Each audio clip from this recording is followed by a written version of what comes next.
e da nossa querida, maravilhosa amiga Lúcia Carvalho, nossos quindim de Iaiá, que já deu a honra de falar mês passado para a gente aqui no grupo. Ítala também está aqui.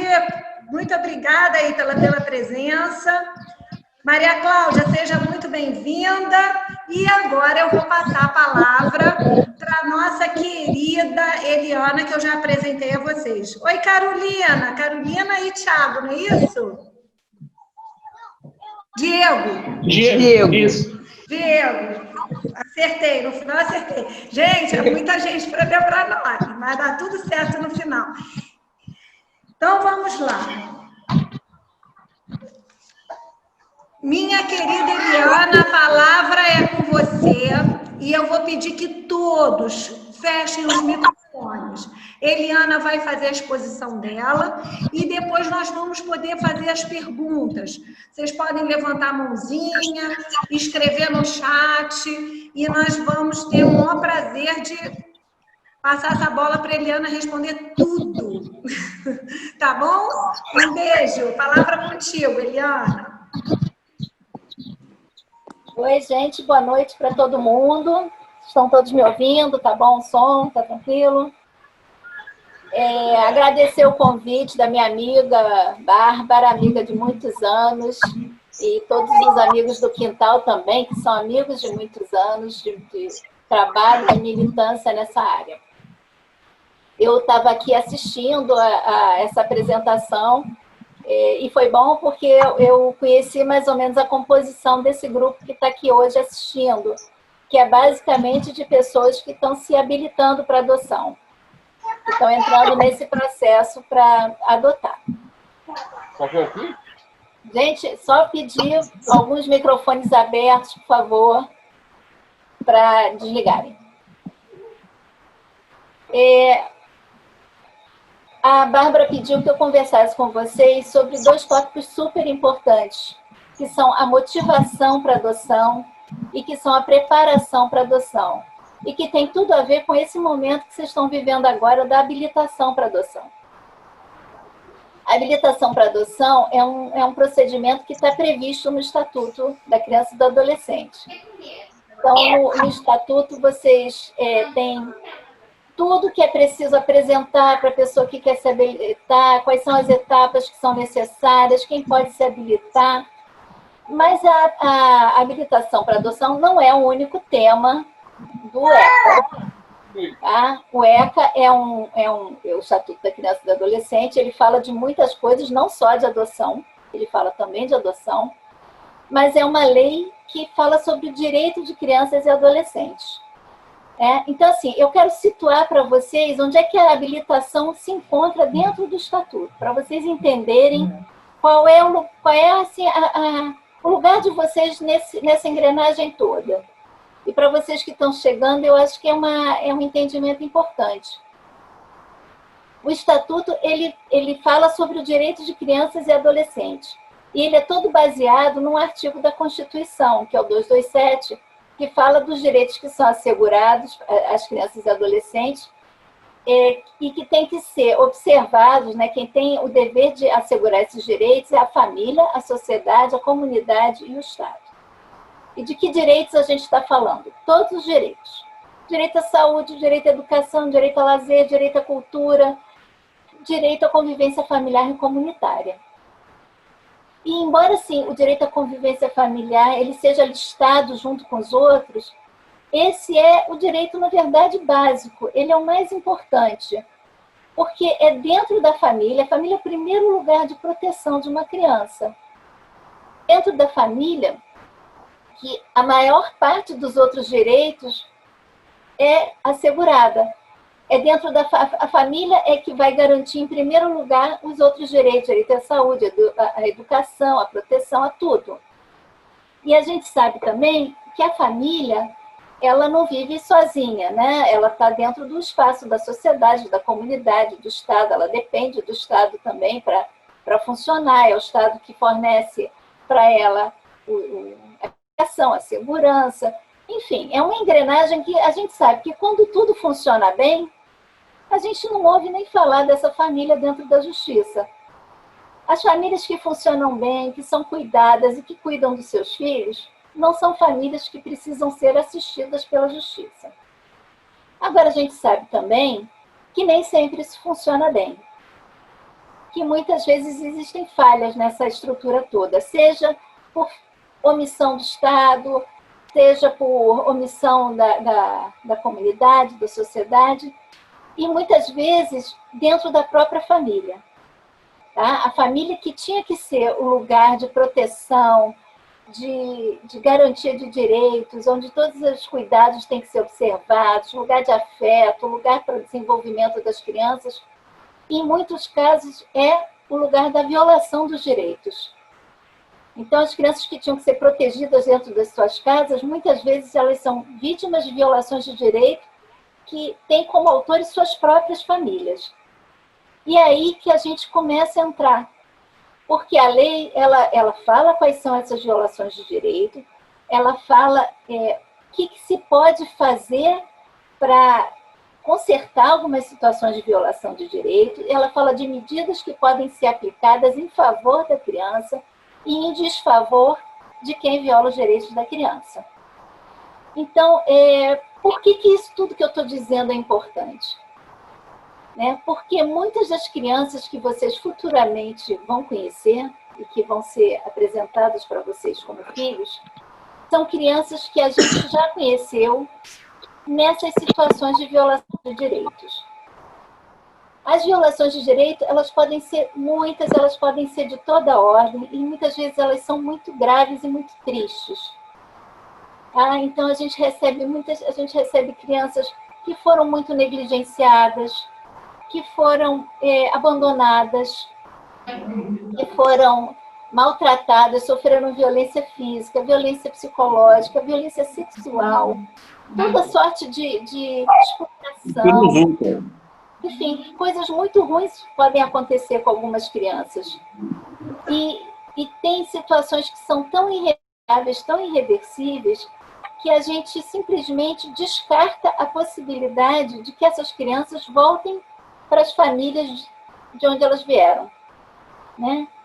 Enquanto algumas situações têm conserto e a gente consegue trabalhar em algumas situações, existem situações que não têm conserto. Seja porque a gente investe um tempo e tem uma hora que a gente fala, chega, seja porque elas são de cara tão horríveis, tão graves, que a gente não acha que a gente deve arriscar a integridade de uma criança tentando trazê-la de volta para essa família. Então, quando isso acontece, quando a gente chega a essa conclusão que uma criança não deve voltar para essa família, existe um processo que é o da perda do poder familiar, que é o processo que faz com que essas crianças sejam disponíveis para adoção. Então, essa explicação toda é necessária porque são essas as crianças que vão para adoção.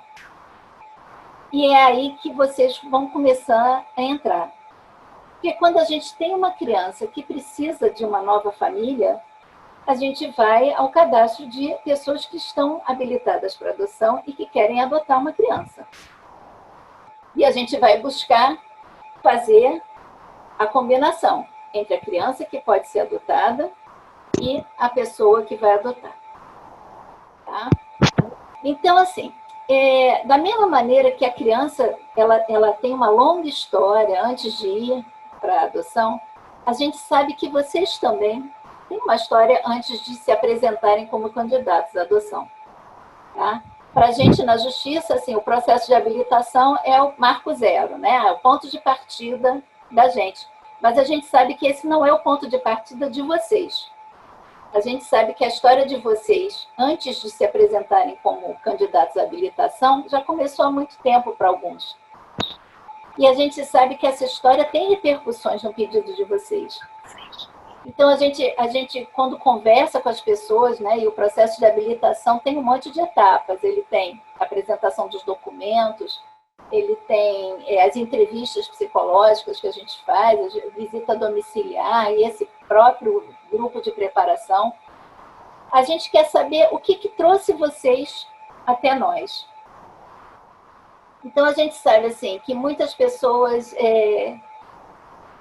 vêm a nós por conta de uma história de infertilidade, por conta de uma história de perdas gestacionais, por conta de uma história de perda de uma criança, por conta de uma história de... olha, eu não casei e eu estou sentindo necessidade de exercer essa maternidade, essa paternidade, e isso não depende de ter um marido, uma mulher. Casais... Assim, a gente, na habilitação, a gente recebe pessoas de diferentes idades, de diferentes estados civis, casais heterossexuais, casais homoafetivos, pessoas sozinhas, pessoas de todos os níveis de escolaridade, pessoas de todos os níveis socioeconômicos. Isso não é uma questão, tá? Qualquer pessoa pode se apresentar para adotar, tá? Quando a gente vai avaliar a motivação, independe dessa parte objetiva, de qual é a formação de casal, ou sozinho, ou a idade, a gente precisa saber de todo mundo que vem nos procurar, por que estamos procurando. Tá? A gente quer saber isso para fazer fofoca, para xeretar a vida das pessoas? Não. A gente quer fazer isso porque a gente se preocupa com a motivação que traz as pessoas para nós. Porque essa motivação, ela vai mostrar para a gente se vocês estão ou não prontos para receber uma criança que veio com uma história difícil. Então, assim, eu falei um pouco das motivações que trazem as pessoas, que são essas, assim, mas assim, nem todas. Existem pessoas que já têm filhos, que vêm adotar, existem pessoas que trazem motivações assim, olha, nós somos um casal homoafetivo, então nós vamos adotar, não quisemos tentar barriga de empréstimo de ninguém, ou sêmen doado, enfim, as motivações são muitas, mas o que a gente precisa é ver se em todas elas está contido um desejo realmente de ser pai e de ser mãe. Né? Por que a gente fala isso? Porque muitas vezes a gente recebe as pessoas e a gente vê motivações, e assim, eu não estou falando isso porque tem motivação certa e motivação errada, e vocês vão passar na prova, ou vocês não vão passar na prova de motivação.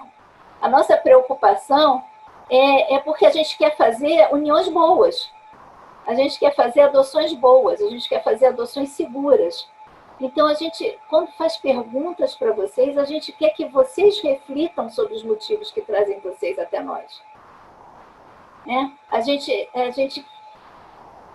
quer que vocês... a gente quer conversar com vocês sobre alguns motivos que às vezes nos preocupam. Assim, por exemplo, numa situação de infertilidade, assim, um do casal é infértil e o outro não é. Isso é uma questão que está bem resolvida para o casal? A pessoa que poderia ter filhos, ela tá de boa com isso? Né? Ou na questão da perda gestacional, o casal está de boa com isso? Ou ele ainda acha assim que, olha, não, a gente ainda vai tentar mais uma vez, porque a gente acha que ainda vai conseguir? A gente se preocupa com pessoas que vêm para a gente e falam assim, eu quero um filho porque os meus filhos cresceram e foram embora de casa.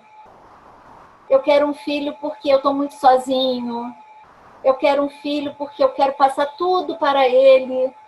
Né? E a gente sabe que qualquer filho, na verdade, é um indivíduo que vai ter a vida dele.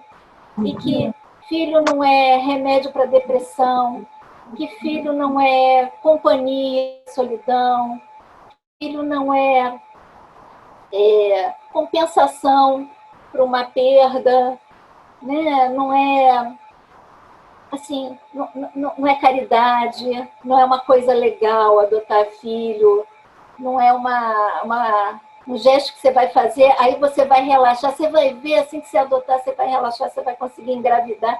A gente procura com as pessoas refletir sobre motivações que podem depois se revelar dificuldades no contato com a criança real. Né? A gente, nesse período todo que a gente está aqui conversando e fazendo preparação, e fazendo live, fazendo reunião, a gente, na verdade, quer muito que vocês reflitam sobre as motivações de vocês, com muita honestidade, com muita clareza, com muita franqueza com relação ao que vocês realmente desejam, com relação aos limites que vocês possam identificar em vocês, porque todo esse processo ele precisa acontecer antes da chegada da criança. Todo esse trabalho interno, todo esse trabalho de reflexão, todo esse trabalho de pensar sobre os seus motivos, ele tem que acontecer antes, porque vocês vão receber uma criança que precisa de vocês. Vocês vão receber uma criança que sofreu abandono, que sofreu negligência, que sofreu maus tratos, que está emocionalmente machucada, que passou por uma experiência que tem necessidades médicas, às vezes, que veio de uma família que tinha uso de drogas, de uma genitora alcoolista. E, assim, são todos dados muito objetivos que vocês precisam ter muita segurança dentro de vocês para receber essas crianças e realmente cuidar delas, se dedicar a elas. Tá? Então, assim, a gente não pinta só um quadro de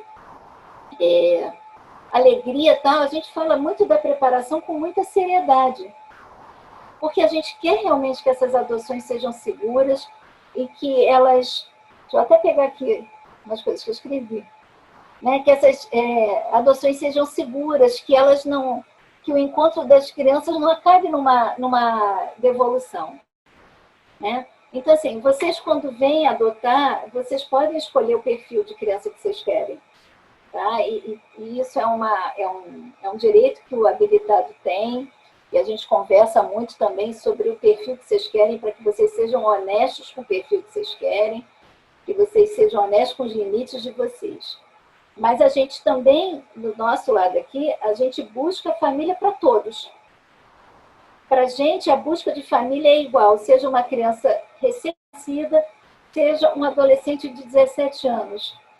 Para a gente, todos eles têm direito a ter família. E a gente busca famílias competentes, amorosas, protetivas, bacanas para todas as crianças. O que mais que eu quero falar para vocês? A gente acha assim, que é muito importante também assim, vocês não ficarem muito preocupados em impressionar a gente. A gente vê muitas vezes as pessoas... Eu vejo nos grupos de WhatsApp ou nos grupos de Facebook as pessoas falando assim, vou ter minha reunião com a psicóloga, e aí o que vai acontecer? O que as pessoas vão perguntar? E as pessoas ficam muito preocupadas em impressionar a gente favoravelmente.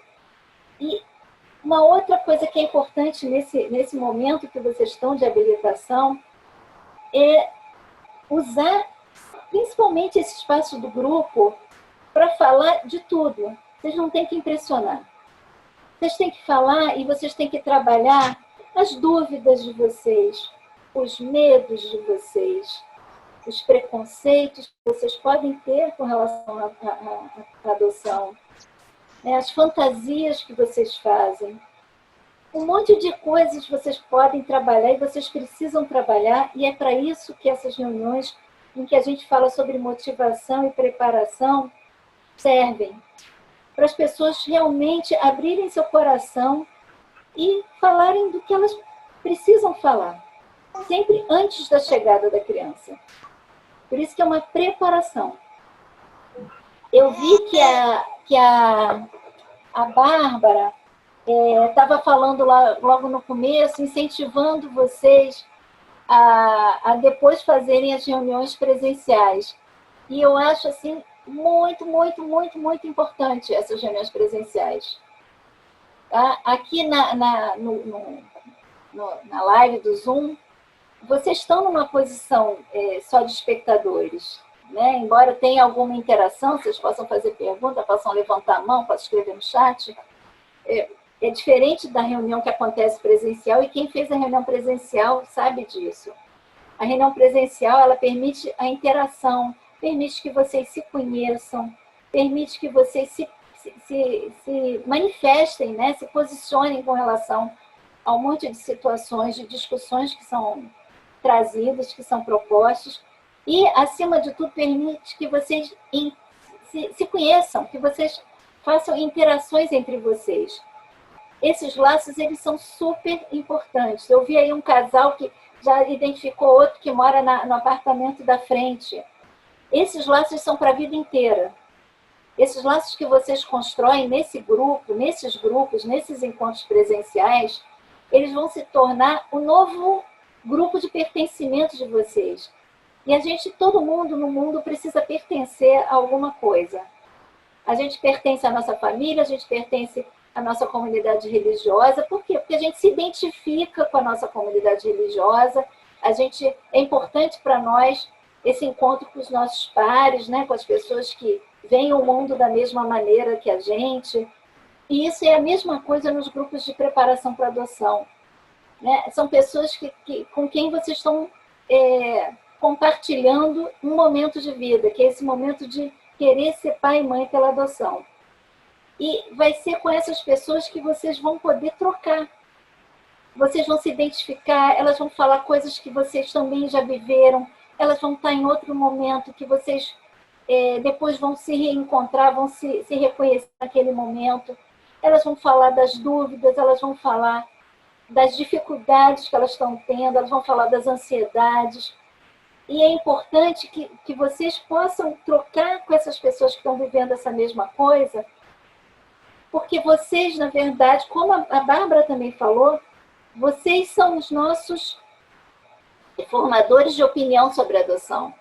Vocês são as pessoas que lá na frente vão divulgar, vão falar de adoção. Vão falar que a adoção é uma maneira bacana, legítima, legal, de dar família para crianças, de formar sua família, de ser feliz. Mas, para isso, vocês também têm que estar preparados e certos, porque a adoção tem os seus lados super felizes, de muita realização, e tem suas dificuldades que são próprias da adoção. E é preciso, quando a gente está entrando num empreendimento na nossa vida, a gente tem que conhecer tudo. A gente tem que saber que tem os momentos bons e os momentos ruins. Mas na hora do momento ruim, do momento difícil, assim, você não vai pedir ajuda para aquela sua tia que falou que você é maluco, está pegando o filho dos outros para criar, que vai ter problema. Não é para ele que você vai, não é para sua tia que você vai pedir ajuda na hora que você estiver passando uma dificuldade. Você vai pedir ajuda para alguém que viveu isso. Alguém que vai falar para você assim, olha, é assim mesmo, isso acontece. Olha, tenta esse caminho, faz assim, isso vai passar. Você precisa conversar com quem está na mesma vibração que você. Tá? Então, assim, eu acho que para começar, eu já fiz um cenário, né? Eu quero que vocês sejam muito bem-vindos. Eu quero que vocês sejam nossos amigos, porque nós formamos um laço de amizade que eu acho que é para sempre. Esse laço que a gente tem com as pessoas que trabalham com adoção, e nós queremos que vocês façam parte dessa grande família que a gente forma. Então, sejam bem-vindos, e a gente torce por vocês, porque a gente torce por famílias felizes formadas por vocês. Tá? Então, agora eu vou abrir para o debate, para quem quiser fazer pergunta, para eu desenvolver mais alguma parte que eu não tenha falado. Já tem uma pergunta aqui, Eliana. Posso Então, fazer para você? Pode. Você, como psicóloga, como orienta candidatos que pela demora quer mudar o perfil de criança para adotar adolescente, por que demora menos por ter mais demanda nessa faixa etária? Olha só, eu quero muito que os meus adolescentes sejam adotados, mas eu quero muito que eles sejam adotados por quem queira adolescente. Tá? Por quem esteja pronto, quem esteja motivado, quem esteja internamente desejoso de ter adolescentes em sua casa. Né? Eu acho que não é um bom conselho alguém mudar o perfil de uma criança pequena para um adolescente se o motivo for apenas agilizar a adoção. Porque é óbvio que vai agilizar a adoção. Existem mais adolescentes do que candidatos para adolescentes. Se você colocar no seu perfil, eu adoto alguém de 16 anos, você vai receber o telefonema no mesmo dia. Acontece que, depois que você recebe o telefonema, aquele filho é seu. Ele vai para sua casa. É isso que você queria?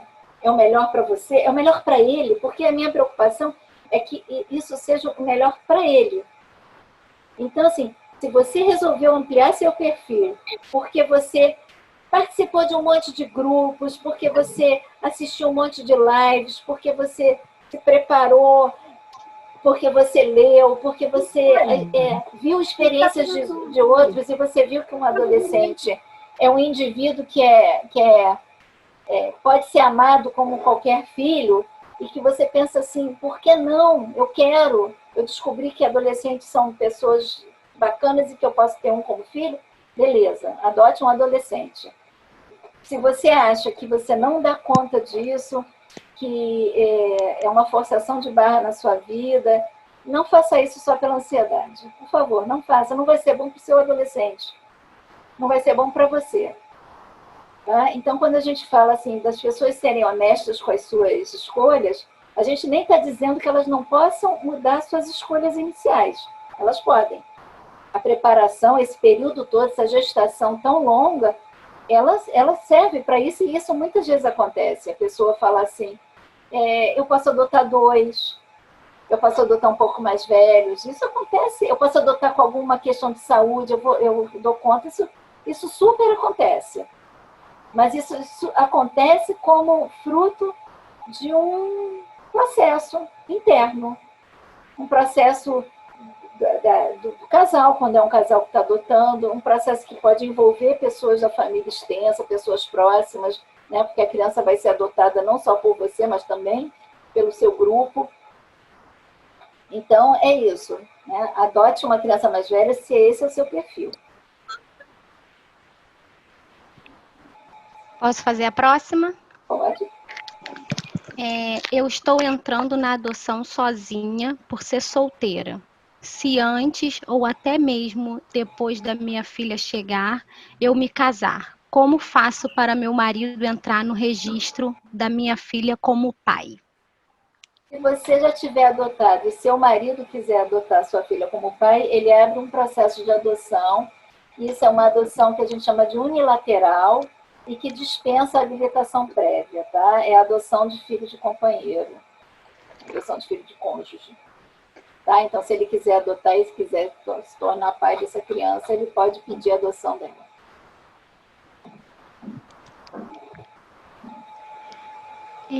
Como lidar tá com a mãozinha levantada também. Tem alguém com a mãozinha levantada? É a Lúcia. A Lúcia quer fazer sua pergunta. É porque não está na minha tela, desculpa. Oi, posso fazer? Posso fazer? Oi, Lúcia. Pode, Lu, pode fazer. Boa noite a todos. Lúcia é uma das minhas irmãs. É verdade. Nossa grande família, né? Nossa grande Ela família. É uma das minhas irmãs. Eu tenho muitas irmãs. Eliana, eu gostaria que, assim, porque tem um fato que aconteceu semana passada, numa indicação que foi feita numa outra comarca, um casal já habilitado há 4 anos, para uma criança de 0 a 2, tá? Chegou um bebê totalmente dentro do perfil, uma criança de 2 meses, e na hora da indicação, o marido não quis. Disse que não se sentia preparado. Como é que isso pode acontecer? Isso já deveria ter sido visualizado antes? Quais as causas que podem levar a esse tipo de negativa na hora de uma indicação? Olha só, eu já passei por isso, de fazer indicação dentro de perfil e a pessoa, assim, na hora que foi chamada, ela recuou. Isso já aconteceu comigo mais de uma vez. Existe uma parte da preparação para adoção, da motivação para adoção, que a gente não alcança dentro do processo de habilitação. A motivação interna das pessoas, né, é um trabalho, na verdade, assim, que a habilitação não permite a gente perceber. Até porque, assim, as pessoas vêm para a habilitação como parece que estão indo para o Tinder, muitas vezes, querendo mostrar sempre o seu melhor lado, querendo apresentar sempre as suas melhores características. Então, muitas vezes as pessoas elas ocultam da gente e até delas próprias as suas inseguranças, as suas dúvidas, as suas hesitações. E aí, na hora do vamos ver, né, que é a hora em que a gente apresenta uma criança para elas, é a hora em que elas são confrontadas e aí não tem jeito. Elas podem dizer, não, isso já aconteceu, tá? Então, assim, a preparação, existe um trabalho de preparação que a gente faz na vara, que os grupos são incansáveis. Tem grupo, todos, se vocês, nessa quarentena, por exemplo, vocês vão ter grupo de manhã, de tarde, de noite, se vocês quiserem. Existe uma parte da preparação que quem quiser ter, a oferta de preparação é infinita, e a gente acha, assim, inclusive, recomendável, porque, olha, não se limitem a fazer 3 reuniões, 4 reuniões, 5 reuniões, um cursinho. A preparação é um compromisso de vocês com o que vocês estão escolhendo para a vida de vocês. Agora, existe essa parte interna que a gente não tem alcance. Eu já vi isso acontecer. A pessoa que era o primeiro lugar, na hora que chegou a vez dela, ela falou, não, não quero. Saiu da fila. Né? Então, assim, ela, de repente, se defrontou com um limite que a gente não percebeu e que ela talvez não tivesse tido a oportunidade de perceber antes. Tá? E é uma das coisas que a gente fala, assim, até uma questão que eu abordei, né? Às vezes, assim, um do casal tem uma questão de infertilidade e o outro não tem. Isso foi bem conversado, isso foi bem resolvido, né? Isso está equacionado. Porque, assim, na hora que a criança chega, assim, mesmo aquela criança que chega, que você está feliz, você está realizado, obrigada a Deus, meus sonhos todos foram, minhas rezas foram todas atendidas. Essa criança, ela vai mexer com a sua vida. Ela vai te dar trabalho, ela vai mexer com a sua rotina, ela vai te dar despesa, ela vai mexer com a dinâmica da sua família, ela vai mexer com a dinâmica do casal. Então, assim, o casal mais feliz do mundo que recebeu uma criança, ainda assim vai ser impactado com a chegada dessa criança. Tá? Então, assim, por isso que a gente fala muito assim, conversem, abram o coração de vocês, falem sobre as coisas que vocês estão pensando, que vocês estão sentindo. Não é errado sentir dúvida, não é errado sentir medo. Né? Na verdade, o melhor momento para sentir dúvida e medo é agora. É agora, antes da criança chegar, sabendo que quando a criança chegar, vão pintar outras dúvidas e outros medos que vocês não tinham pensado antes, porque a gente nunca está preparado para tudo. A gente pode se preparar bastante, mas a gente nunca está preparado para viver uma coisa que a gente não viveu, porque é na hora que a realidade se apresenta que a gente vê o que está acontecendo. Tá? Mas, assim, e do ponto de vista prático, né, uma recusa injustificada, ela é uma anotação no Sistema Nacional de Adoção. É uma recusa que não tem nenhum motivo. Você recebeu uma criança dentro do seu perfil, a gente anota. 3 recusas injustificadas, elas obrigam a uma reavaliação da habilitação. Tá? E pode acontecer uma exclusão do cadastro de adotantes. Posso ir para outra? Mãozinha. Estou vendo aqui do lado das É o Renato e Fabiana. Boa noite. Eu só tenho uma dúvida. Como é que é feito esse processo de acompanhamento? O antes, o durante e o depois da adoção? São feitas visitas dos psicólogos à casa da pessoa? Como é que é feito todos esses trâmites? Do antes, o durante e o depois? O antes é isso que vocês estão passando agora, né? Que é a habilitação para adoção. Okay. A gente recomenda, assim, a gente na justiça, assim, a gente não tem braços para ficar acompanhando vocês por tempo indeterminado. Então, os grupos de apoio à adoção são os nossos parceiros. Eles são as pessoas que vão estar com vocês em todos esses momentos, no antes, no durante e no depois. No antes, a gente está nesse procedimento de habilitação.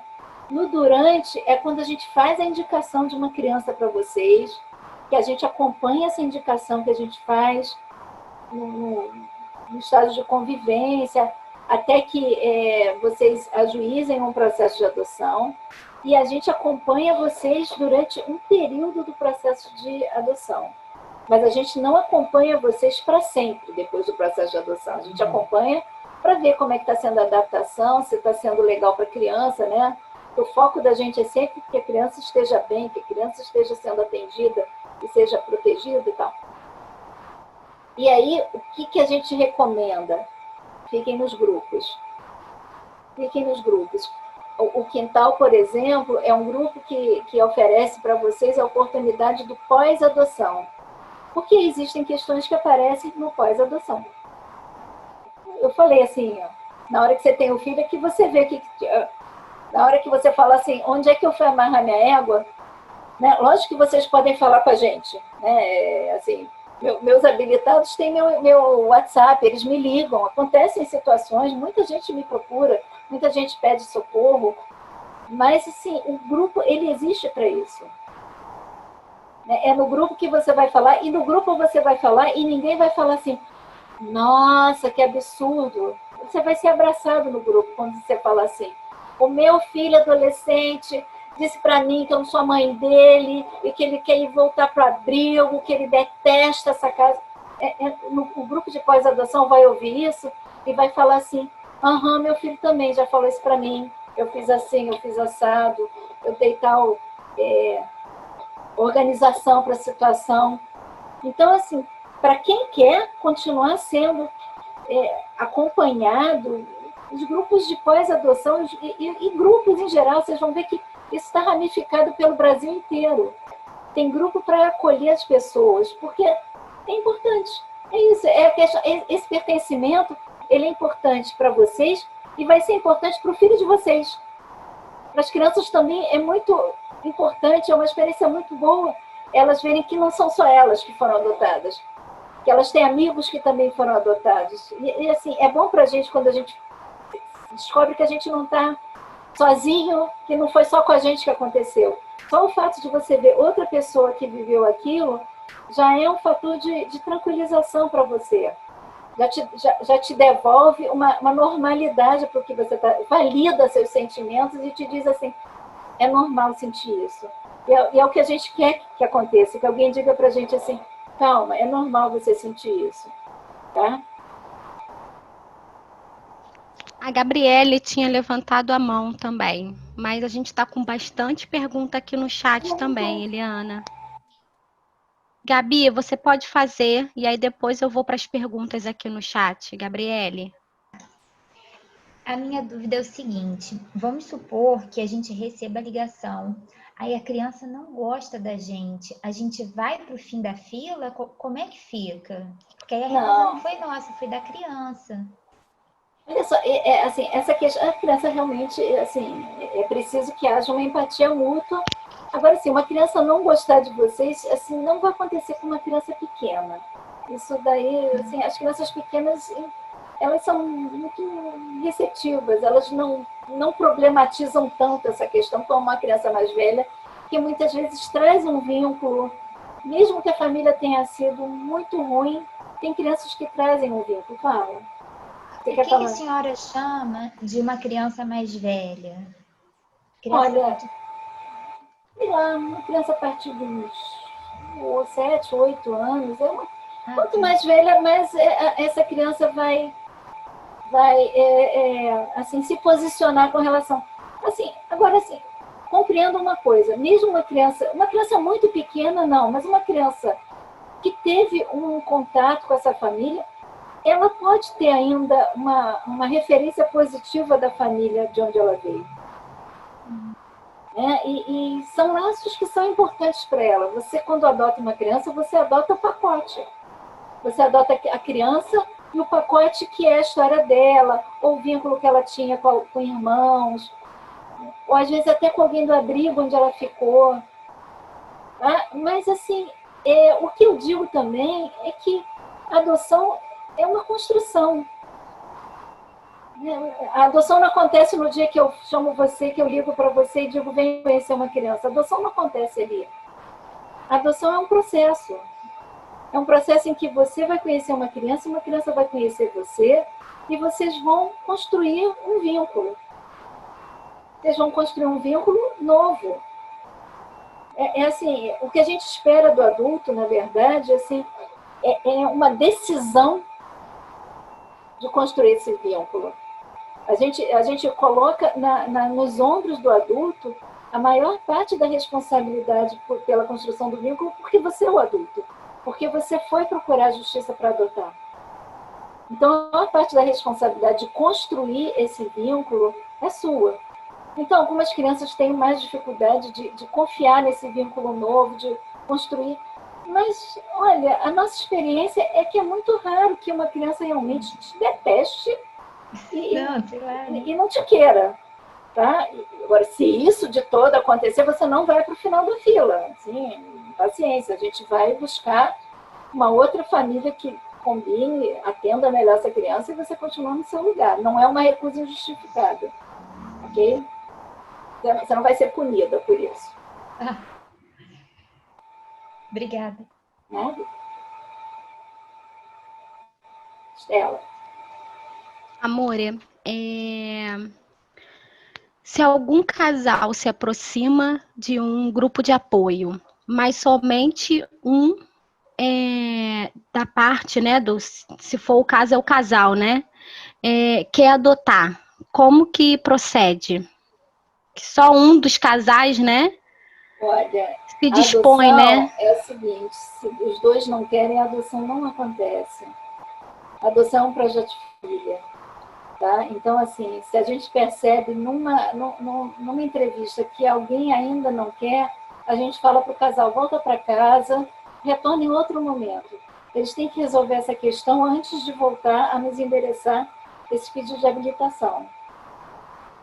Tá? Assim, não dá, não rola uma adoção.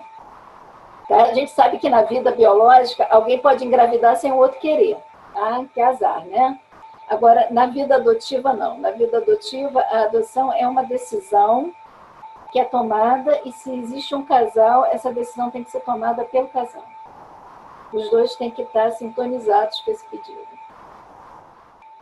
Eliana, eu costumo até dizer que a adoção é a forma mais intensa de planejamento familiar. Pois é. Porque todos que estão aqui têm que avaliar esse desejo de adotar, né?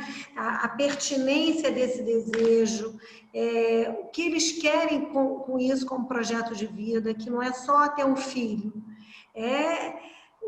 Ter um filho envolve ser pai e ser mãe. E isso é muito mais deveres a cumprir do que direitos propriamente. Responsabilidades, né? Renúncia, trabalho, desespero, alegria também. Então vai ter muito tempo para avaliar isso, está fazendo curso de preparação. Ouve a experiência dos outros. Ouve a experiência dos outros. É isso mesmo que você quer? É aquela história assim, bem tropa de elite. Não é isso que pede para sair. Ninguém é obrigado a adotar. Agora, se você vai adotar, você tá assumindo um compromisso de vida com aquela criança. E outra coisa, você vai ter tempo durante o curso de preparação, durante a habilitação, que vai passar por entrevista com a equipe técnica, por visita domiciliar. Então, tudo isso é um tempo de planejamento, porque ao receber as perguntas da equipe técnica, porque aqui vocês estão fazendo as perguntas. Aqui é um espaço para vocês tirarem as dúvidas, se colocarem. Aqui não há nenhum julgamento de vocês, se vocês estão aptos ou não aptos para adoção. Aqui vocês podem ficar bastante à vontade. A Eliana é psicóloga da Vara de Teresópolis, né? Ela está aqui como psicóloga, como uma colaboradora do universo da adoção. Ela não está aqui para avaliar vocês, né? E como tem outras psicólogas aqui presentes, estão como colaboradores.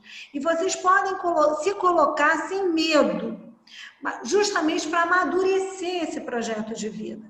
Agora, vocês, quando chegarem à vara, no processo de habilitação, vocês serão perguntados. E essas perguntas vão provocar em vocês uma reflexão, um tempo para se planejarem, para pensarem e se planejarem acerca desse projeto de adotar um filho.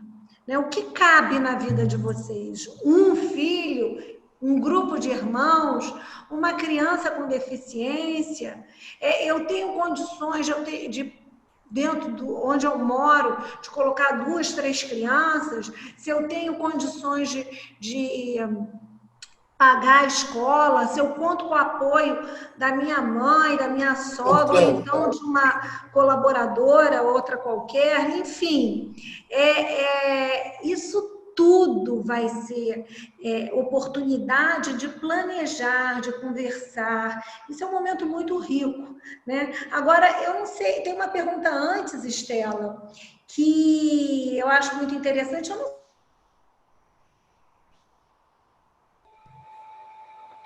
Bárbara? Acho que ela congelou. Acho que ela travou, Eliana. Vamos esperar ela voltar. Minha querida Solange Joana, você se colocou aqui várias vezes e eu não vi. Agora que eu voltei, você quer falar? O microfone é seu, minha querida. Não, querida, tudo bem? Boa noite Oi, a todos. Solange. Boa noite, Eliana. Que bom encontrá-los aqui, Bárbara. Não, eu só fui tentando, né, complementar e questionar também o que a Eliana estava falando. Fale também, Solange, por favor. Pode falar, Sol. Depois que eu vi, que eu fui voltando, que eu vi que você se colocou lá em cima e colocou agora. Esse é um tema, assim, ele é tão abrangente, tem tanto filhote nesse tema de motivação e preparação. Então, por favor, eu nem fiz uma pergunta, eu só fiz até uma provocação, né? Que às vezes os filhos falam coisas terríveis só para escutar uma resposta mais afetiva da gente, só para escutar que a gente realmente quer aquela criança como filho, que não vai desistir deles, para testar o nosso amor. O pedido de amor deles às vezes vem de uma forma tão torta, né? Com certeza. E se a gente não tiver forte, a gente recebe aquilo como rejeição. Né? Se o vínculo, se a certeza dentro da gente estiver assim, frágil, aquilo desmonta. Então, assim, a gente tem que ter resolvido um monte de carências antes da chegada do filho. O filho não é o nosso esparadrapo, nosso band-aid, nosso remédio.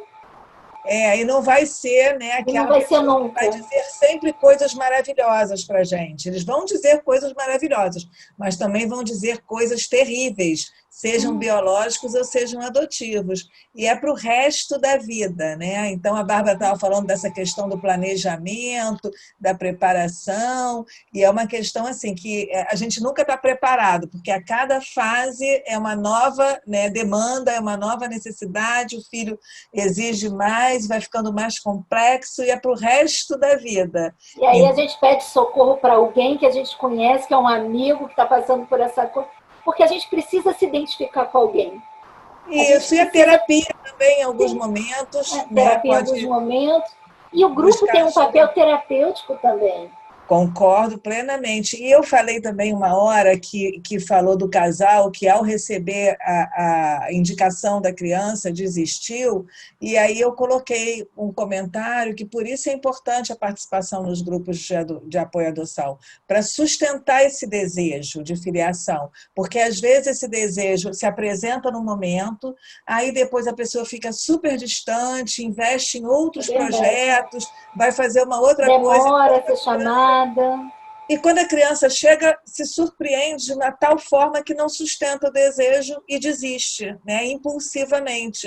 Então, a participação no grupo retroalimenta esse desejo, ou então, se você refletir também junto ao grupo, você pode, a qualquer momento, dizer não quero.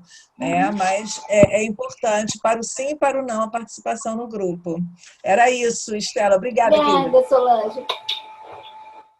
Mário, eu vi que você escreveu aqui que você gostaria de fazer uma pergunta.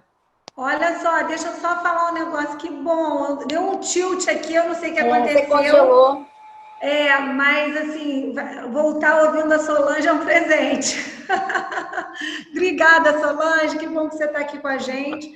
E eu quero só dizer que, além do núcleo de pós-adoção, do Quintal, e nós já recebemos assim pedidos da Vara da Infância para aceitar as famílias já habilitadas que já estão em vias de receber os filhos, já para frequentar o pós, para se fortalecerem nessa recepção, que eu achei bacana.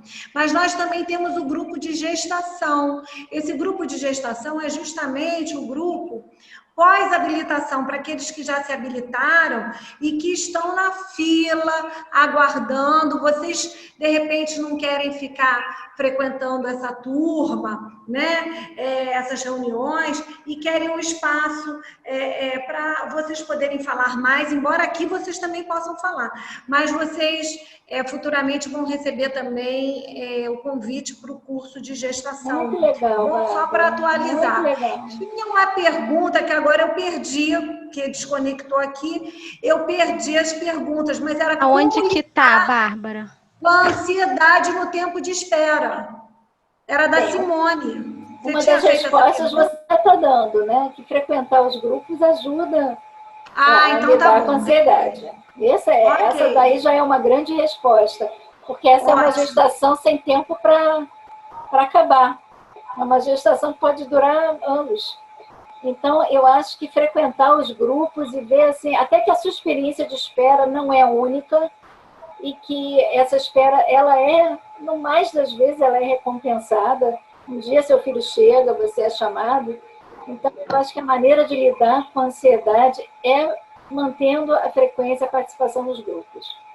Olha, você sabe, Eliana, que você falou tudo agora, e eu estou lembrando de um casal, a Eliana e o Cláudio.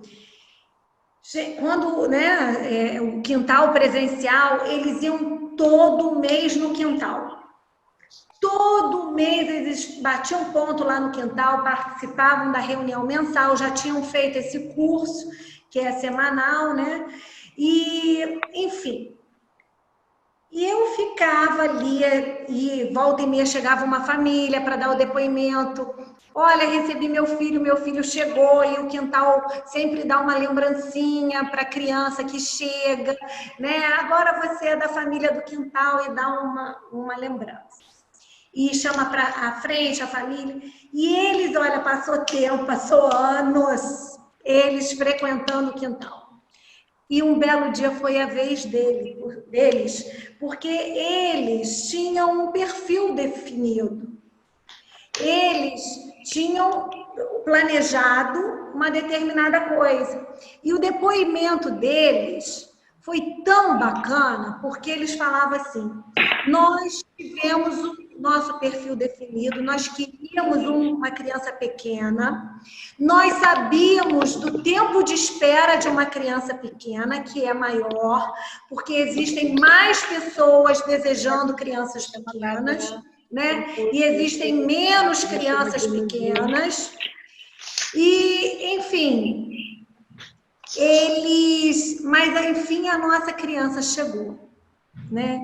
Nós nos fortalecemos vindo às reuniões do quintal, ouvindo cada vez mais, tendo certeza da nossa decisão pela adoção e felizes que outras famílias estavam se formando. Quer dizer, a nossa vez vai chegar. Eles não ficaram com inveja ou com cobrança. Que é outro barato do grupo também, alegria pela família dos outros. Exatamente, foi assim, porque acaba se envolvendo, se tornando uma grande família. As pessoas ficam, eu vejo isso no meu grupo de Teresópolis, assim.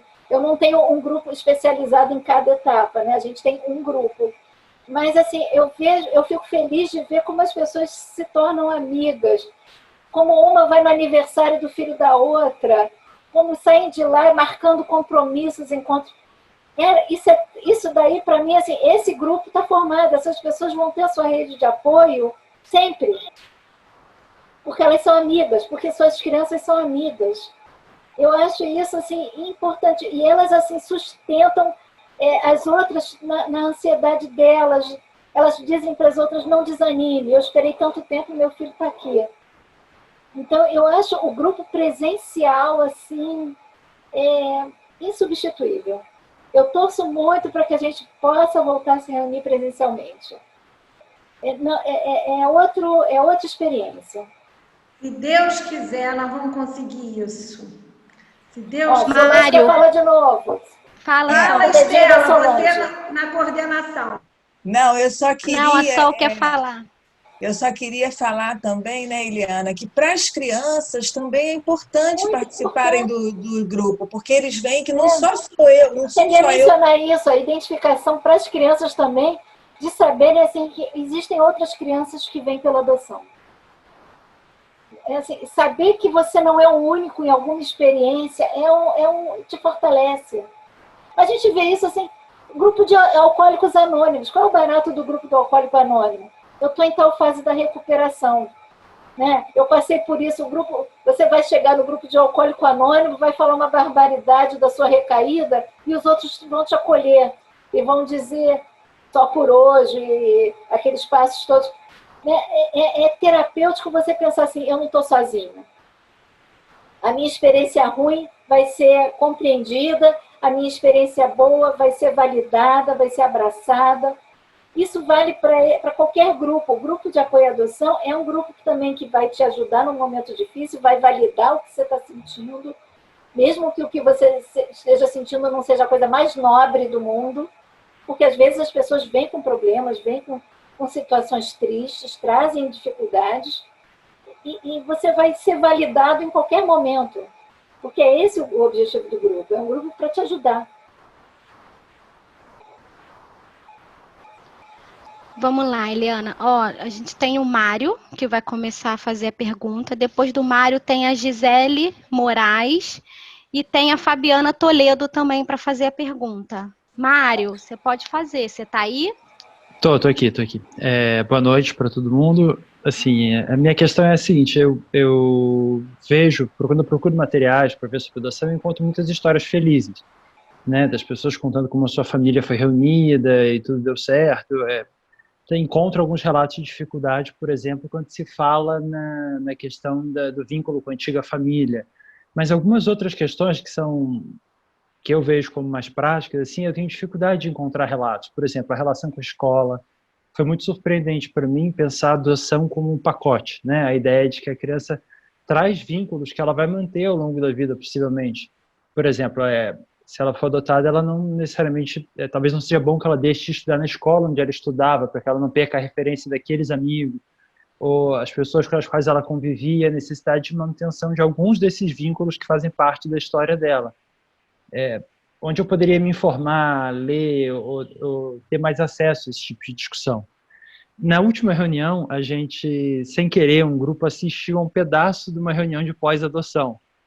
E esse pedacinho da reunião de pós-adoção estavam falando sobre, por exemplo, a dificuldade de adaptação no colégio, das crianças adotadas. Então, assim, onde eu poderia encontrar esse tipo de discussão, seja em literatura, em vídeo, como fosse. Olha, você está dando sugestão de lives, mas assim, já houve lives sobre esse tema, mas você está dando sugestão de novas lives. Um tema aí, Estela, adoção na escola.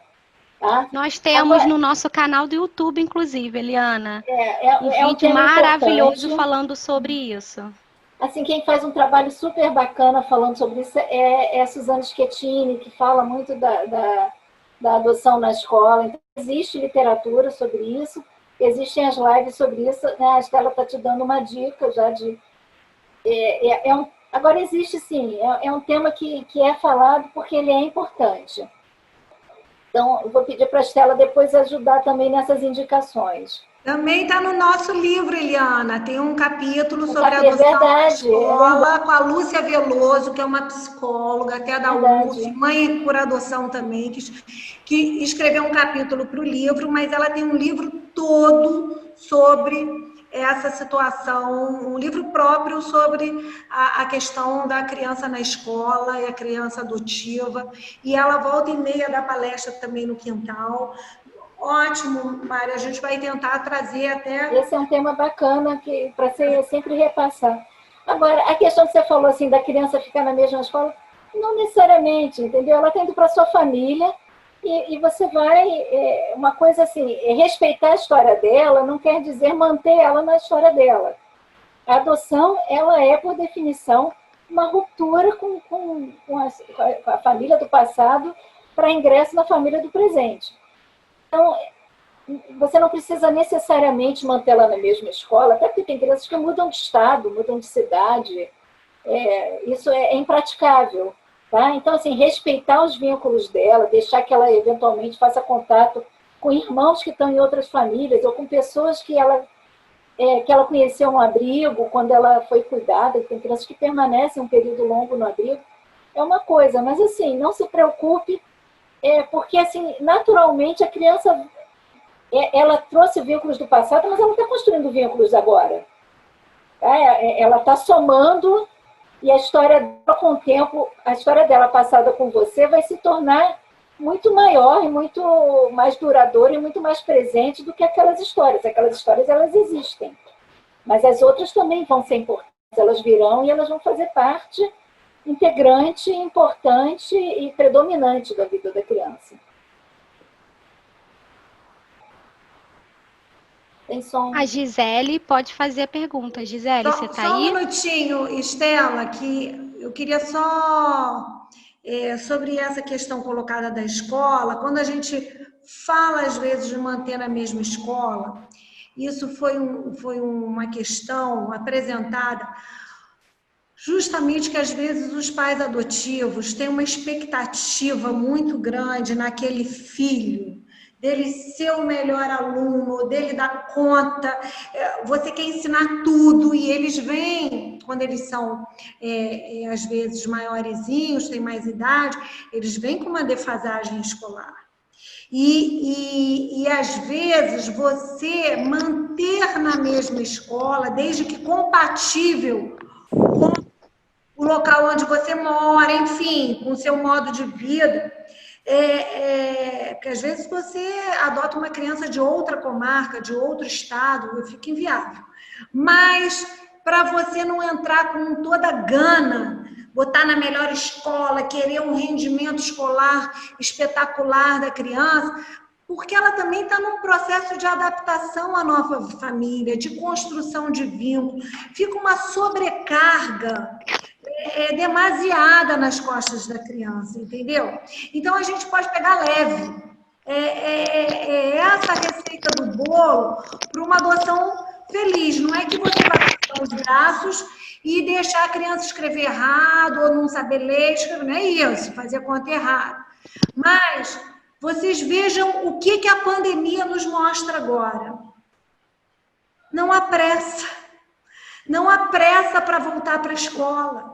As crianças pequenas têm uma dificuldade com esse meio de aprendizado virtual, a concentração da criança pequena numa tela, até dos maiorzinhos. Então, está sendo um aprendizado. E a gente tem que ter compreensão também com a escola, com os professores, que está todo mundo aprendendo tudo de novo. Como chamar a atenção de uma criança na tela? Outro dia, a minha filhinha, eu no início fiquei colada. Ela de um lado estudando na aula virtual e eu do outro lado trabalhando, mas eu estou ligada.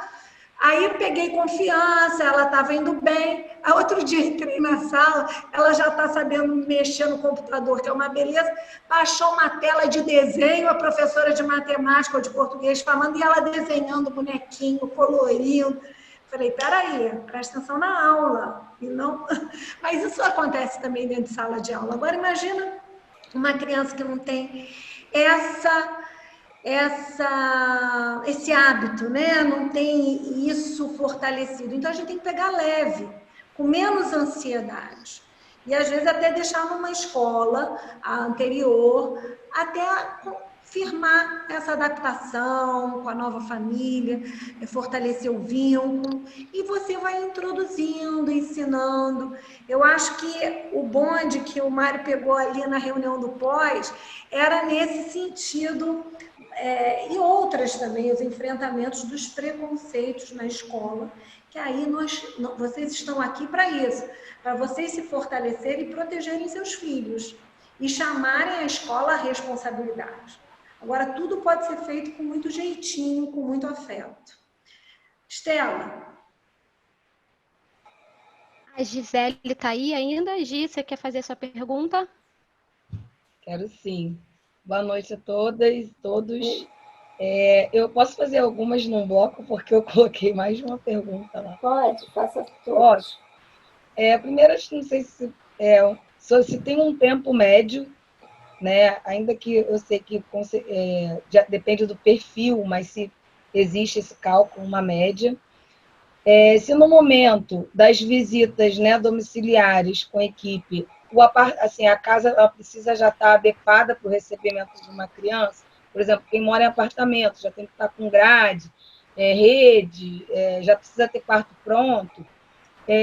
Outra pergunta é se você puder falar como funciona a questão da aceitação dos irmãos, porque eu li 7 Passos para Adoção, aí lá está falando um pouco sobre a questão de grupos de irmãos, se a gente marca um sim, ou se a gente tem que dizer no perfil até quantos a gente aceita, as idades, e também sobre a busca ativa, se puder explicar um pouquinho, ficou um pouco confuso, e é isso. Então, olha só, tempo de espera é a pergunta de 100 milhões de dólares, tá?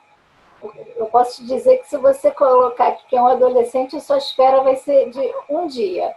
Agora, eu não consigo te dizer mais nada, porque a gente não tem as crianças disponíveis nesse momento. Existem crianças disponíveis porque são as crianças que não têm pretendentes, que aí são as crianças mais velhas, ou as crianças com alguma questão de saúde. Então, essas são as que não têm pretendentes de imediato. As crianças pequenas a gente nunca sabe, porque a gente não sabe nem quando elas vão chegar. Eu posso estar conversando com você aqui e alguém amanhã procurar a vara de infância para fazer uma entrega, porque a gente trabalha com pessoas, gestantes ou mães que não podem, não querem ficar com as suas crianças e que fazem entregas conscientes em adoção. Eu posso estar conversando com você aqui e amanhã tem uma criança abandonada. Porque as situações de abrigo elas podem levar um tempo para se definirem. Né? Até que uma criança seja realmente disponibilizada para adoção, existe um processo legal que envolve dar o direito de defesa para a família, biológica e tal. Então, assim, é uma pergunta muito difícil de responder. Qualquer cálculo que forneçam para você só um palpite sem nenhum fundamento. A outra pergunta que você fez, meu Deus. Você fez uma de busca ativa. Sobre a casa, se a casa já precisa estar adequada. Não, pelo amor de Deus, não se preocupe com isso, tá? Você não tem que estar com a sua casa já pronta, tá? Assim, você tem que ter uma estrutura básica para receber uma criança, assim, que pode chegar a qualquer momento, porque a gravidez ela realmente não tem hora para acabar, e eu posso te ligar amanhã e dizer assim, olha, tem uma criança no seu perfil, você quer vir conhecer? Então, assim, você tem que ter um mínimo, mas ninguém vai obrigar você a ter um quarto montado, porque às vezes você não sabe exatamente qual a idade da criança, se vai ser um menino, se vai ser uma menina, se vão ser dois, porque você falou dos irmãos. Então, não, ninguém vai te cobrar isso, tá? Por favor. Tá? Não fique preocupada com isso. Assim, eu vejo coisas, assim, eu leio coisas que eu, pelo menos, nunca fiz. Que alguém fala para a família assim, não, você não pode adotar um menino, uma dupla, né? Um casal de irmãos, porque você só tem um quarto e menino e menina não pode. Gente, não tem nenhum lugar na lei que diga que irmão e irmã não podem ficar no mesmo quarto. Entendeu? Então, assim, não existe isso. Você tem que ter uma casa segura. Você tem que ter uma casa onde seu filho seja abrigado, protegido, onde ele possa ser cuidado. Mas ninguém vai exigir tamanho da casa, a casa não pode ser de aluguel, nada disso existe. Tá? Isso não vai ser cobrado de você. E o que você perguntou de busca ativa? Vou até recomendar que no dia 18 vai ter um grande painel promovido pela ANGAAD de busca ativa. Depois acho que o pessoal do Quintal vai divulgar para vocês. Mas, basicamente, eu falei daquelas crianças que estão disponíveis para adoção imediata e que não têm pretendentes, né? Busca ativa é o que a gente faz para tentar encontrar pretendentes para essas crianças que não têm os pretendentes já dentro do cadastro. Então, a gente cria estratégias. Existem sites, existem grupos de WhatsApp em que se faz a divulgação, existe lugar em que se faz eventos assim, com as crianças presentes, esses mais velhos. São estratégias que a gente usa para dar visibilidade para as crianças que não têm um pretendente já hoje de plano. Tá? E com relação a irmãos, a lei fala que a adoção prioritariamente deve manter os vínculos entre os irmãos. Tá? Agora, a prática mostra para a gente que a gente tem grupo de irmãos de 10 irmãos, de 8 irmãos. A gente tem grupos de irmãos assim que vão de 1 a, sei lá, 17 anos. A realidade assim, mostra situações que, se eu levar ao pé da letra esse negócio de que eu tenho que manter os irmãos juntos, eu não vou conseguir adoção para ninguém. Então, é melhor eu tentar combinações que garantam aos grupos. Eu posso pegar esse grupo enorme e partir em grupos menores. E existem pessoas que trabalham com uma forma de adoção que eles chamam de adoção compartilhada. As famílias preservam os laços entre os irmãos, criam formas de permitir que os irmãos se vejam, mas cada grupo, cada dupla, trio de irmãos ficou numa família, tá? Então, assim, o que a gente fala é que a gente respeita alguns vínculos. Às vezes, o vínculo de irmãos é o único vínculo que sobrou para as crianças. Elas perderam o vínculo com pai, com mãe, com vó, com família, com tio, com todo mundo, mas elas tinham um vínculo entre elas, porque elas foram acolhidas juntas, ou porque antes mesmo do acolhimento, elas se cuidavam, né? A gente tem muitas famílias assim que é uma criança cuidando da outra. E são vínculos importantes. Então, se a gente puder manter esses vínculos, a gente mantém. Tá? Com foco no melhor para a criança. Fabiana Toledo, você está por aí para fazer a sua pergunta? Estou aqui. Fabiana, oi, Eliana. Saudade de você, Eliana. Olha só, tá me ouvindo? Estou ouvindo. Olha só, eu trouxe uma questão para você falar com a gente sobre a questão da revelação. Como é que vocês, nessa preparação, né, enquanto vara da infância, lidam com candidatos que se negam a revelar, se negam a falar sobre adoção? Como é que é feito esse trabalho de vocês? Olha, uma negativa a falar sobre revelação, para a gente é um sinal amarelo. Né? Se uma pessoa não pode falar sobre revelação, sobre a origem adotiva de seu filho, ela está nos mostrando que ela tem uma dificuldade dela com relação à adoção. Ela tem algum preconceito dela com relação à adoção, ela tem uma fantasia negativa com relação à adoção. E talvez essa pessoa ainda não deva adotar, porque ela está iniciando um relacionamento com uma criança pautado numa lacuna, né? Numa mentira que ela pode criar, e isso vai repercutir na vida da criança, na vida dela, na vida da família, e vai estourar em algum momento. Então, assim, isso para mim é um sinal de alerta muito importante. Se alguém diz para mim, olha, eu não quero revelar, eu vou pensar assim, talvez você não deva adotar. Não é a melhor forma, porque a adoção é, por definição, você ter como filho alguém que não nasceu de você. Isso é adoção. Então, não existe você adotar com esse pedaço de fora. Esse pedaço de fora você criou um Frankenstein, mas você não está adotando. Adotar é adotar com as características, com a história da criança, com a situação que trouxe a criança para a sua vida. E é um bloco fechado, não dá para tirar nenhuma peça. Tá? Então, a gente conversa com as famílias sobre formas de revelar, sobre a relação que acontece naturalmente desde sempre. Né? Tem famílias que contam, eu fiz o álbum da criança, o álbum tem a minha habilitação, tem a foto do abrigo.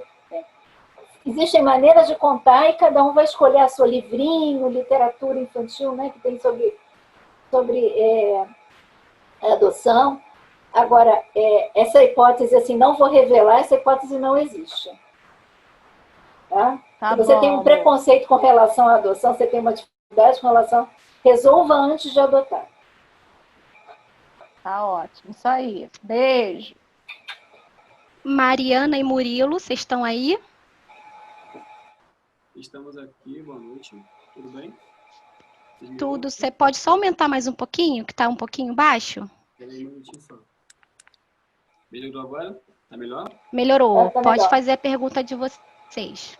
Beleza. Olha, bom, aqui o nosso não chega a ser uma pergunta. A gente só queria ouvir um pouco mais sobre um assunto, né? A gente queria saber, a gente não ouviu aqui antes um assunto de pais que podem ter ou têm já filhos biológicos, né?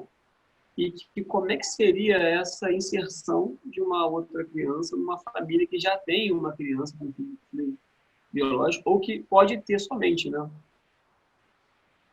O trabalho vai envolver os filhos também. Tá? O trabalho de habilitação, se você tem filhos já crescidos e você quer adotar, porque você não precisa... Adoção não é para famílias inférteis, adoção é para ter filhos. É apenas uma forma de ter filhos. Pode ser a forma exclusiva, pode ser a forma compartilhada com outros. Se forem crianças que já têm uma compreensão desse processo, você envolve elas no processo de habilitação. No meu grupo de habilitação vem gente com filho. As crianças participam, filhos mais velhos participam das reuniões de habilitação. Assim, é importante, embora não seja determinante que eles aceitem, porque você não tem que necessariamente perguntar para o seu filho se você pode ter outro filho. Mas, assim, a adoção, ela envolve a família inteira. Então, você pode envolver os seus filhos, e eu acho recomendável que você envolva seus filhos na preparação.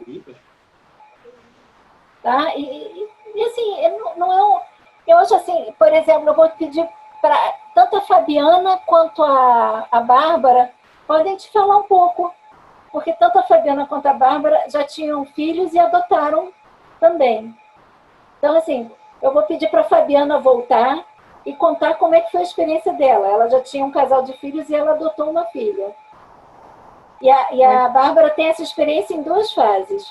De adotar pequenininho junto com o nascimento de filho e depois de adotar com os filhos já crescidos. Elas podem te dar assim, 2 perspectivas dessa situação que você está trazendo. Ó, eu falo primeiro ou você fala, ou você fala, Bárbara, primeiro? Vou falar. Não sei fala você. Eu não estou te enxergando, não estou vendo ninguém, eu fico sem saber, mas vamos lá. Não, na verdade, quando eu adotei uma adolescente de 11 anos, eu tinha um filho de 8 e uma filha de 7. Então, quando eu comecei a pensar, eu e meu marido começamos a pensar nessa perspectiva de adotar, com certeza nós conversamos com nossos filhos, nós chamamos eles para pensar com a gente visitou a criança no abrigo que eles iam com a gente, quer dizer, foi tudo construído junto. É lógico que essa questão que a Eliana colocou, quem decide são os adultos da relação, né? Mas, assim, é muito importante nesse momento você incluir os seus filhos nessa perspectiva para que eles adotem junto. E eu me lembro que foi tudo muito rápido, foram mais ou menos uns 40 dias, nem 2 meses, né? Nós resolvemos adotar e eu me lembro que eu fiz um fondue na minha casa, eu morava em Friburgo, todo mundo de pijama, fizemos um fondue ali para celebrar a adoção nossa.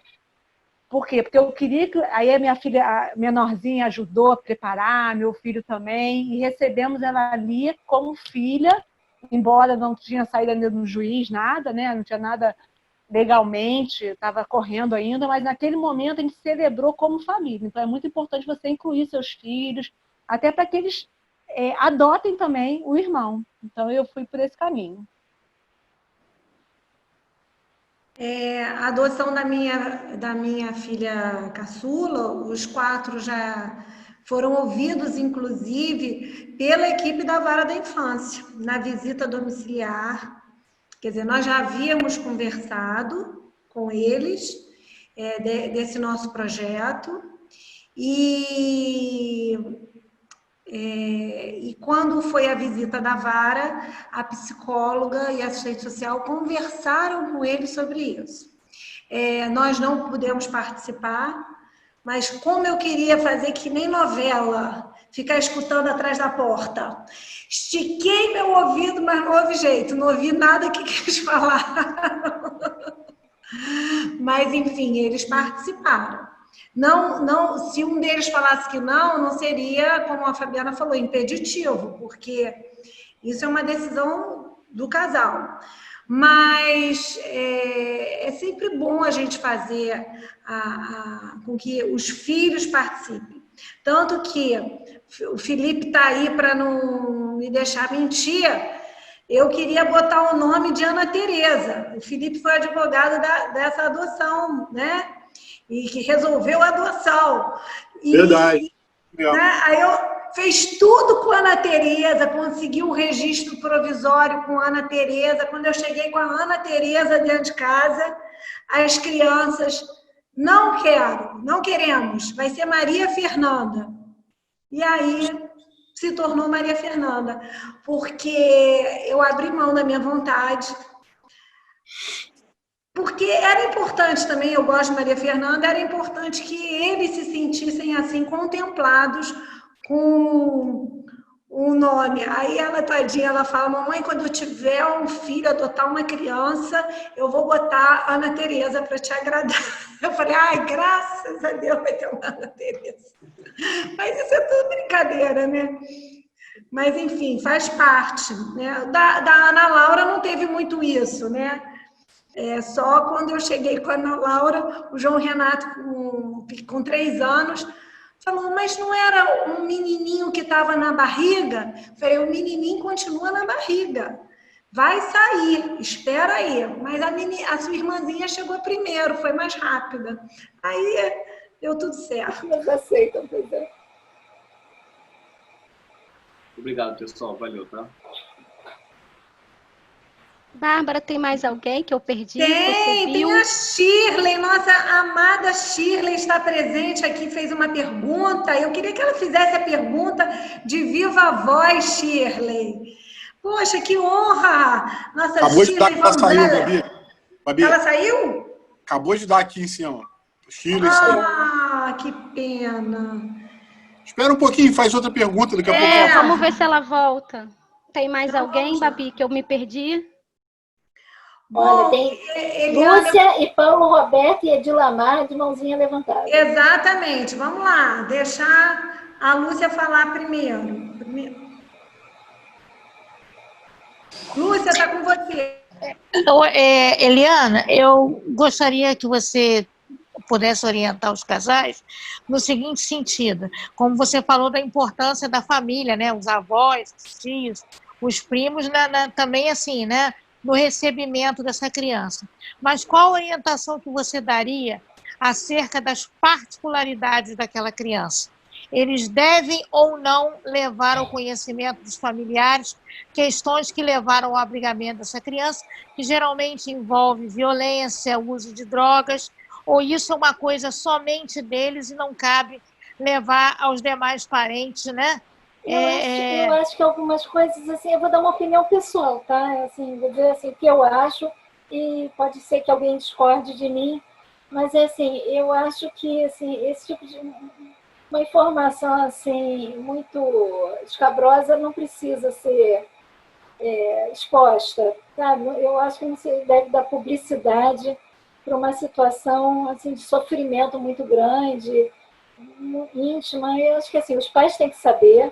Tá? Quando eu consulto alguém para adoção, eu falo tudo que eu sei da criança. Então, assim, eu não vou esconder da família se a criança é fruto de incesto, se a genitora era usuária de álcool, se a família tinha uma traficante. Eu não escondo nenhum detalhe da família, porque alguém pode dizer assim, eu não seguro isso, eu não seguro essa onda.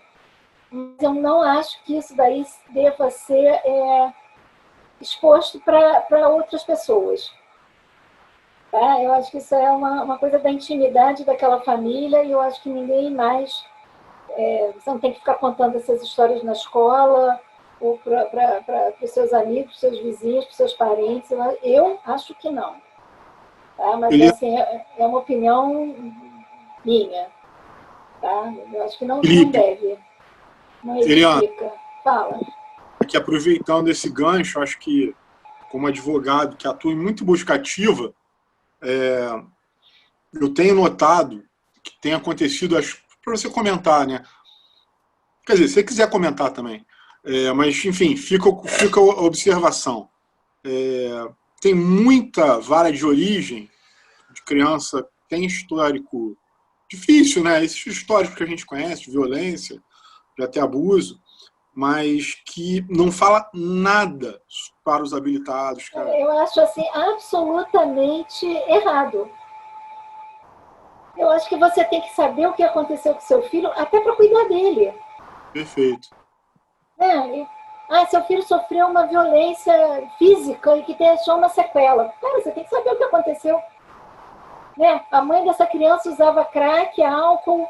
Você tem que saber o que aconteceu, porque existe uma chance real de que essa criança tenha uma sequela no desenvolvimento, que ela precise de uma estimulação precoce, que ela tenha uma dificuldade maior na escola, que ela precise de um apoio escolar.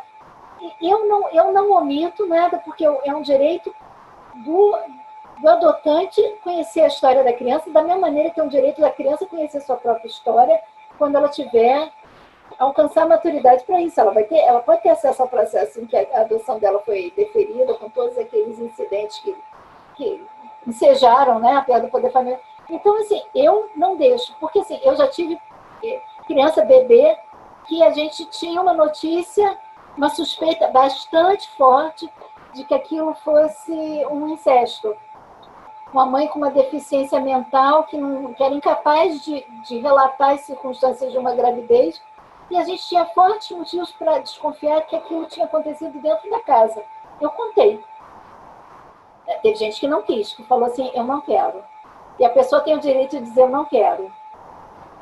Porque aí um dia eu encontrei a família daquela criança. A família que recebeu aquela criança com aquele histórico. Com aquela condição, com aquele histórico pesado. Não fez daquilo também um grande motivo da vida dela, entendeu? Mas aquilo fazia parte da história daquela criança, e eu acho que você não pode omitir. Eu não omito nada de família, eu não omito nada de saúde, eu não omito nada das circunstâncias. Tudo que eu sei, eu transmito para a família, que vai adotar. Eu deixo a família dizer sim ou não. Sabe? Eliana, posso falar? Oi, tá lá. Pode, lógico. Tudo bem, Eliana? Sempre é bom ouvir você, adoro. Olha, acho que o importante também, você está falando, né, que você vai ter que cuidar do seu filho. Eu acho que mais até você tem que compreender seu filho, né? Porque ele vai ter comportamentos, ele vai ter reações, né? Ele vai se apresentar de forma que você tem que entender o que acontece com ele. Que história? Porque ele tem uma história antiga com ele. Desde a gestação ele traz com ele tudo.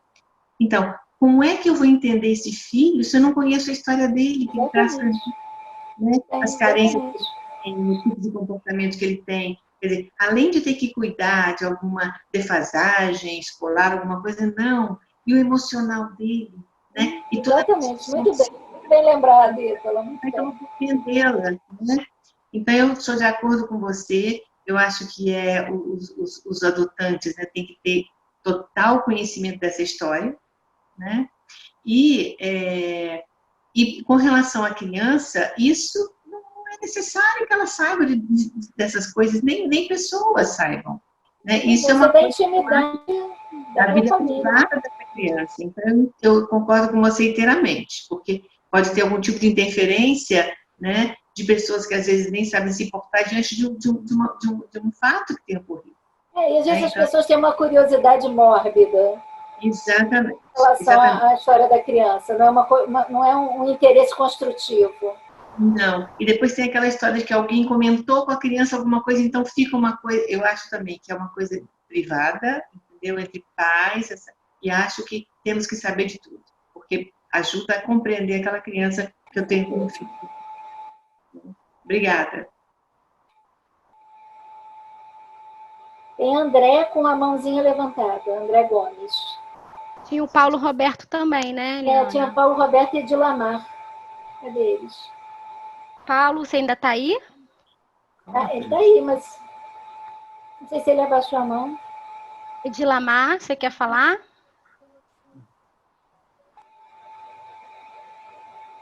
Acho que não. Qual foi o próximo que você falou, Eliana? André. Depois a Helene. Helene quer falar depois. Posso perguntar, então? Então. Bom, boa noite, Eliana. Tudo bem? Essa questão da importância da gente saber tudo sobre a criança, claro, isso realmente é muito importante para a gente entender a criança e saber como lidar com essa criança. Mas a minha dúvida é o seguinte, claro que essas crianças vêm de... não sei nem se a gente pode chamar de lar, né? Porque é tão, às vezes, desconstituído, destruído aquela harmonia que era para se chamar de lar, que elas acabaram tendo de ser tiradas dessas famílias.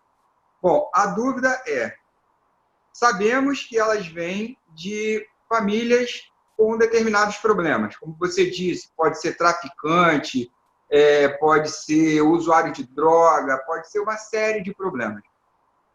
Essas famílias que têm os seus filhos colocados em adoção, eles depois também têm acesso às informações de onde estão as crianças. Um exemplo, eu recebo uma criança que veio de um traficante, que bate na mãe, que espancava o filho, não sei o quê.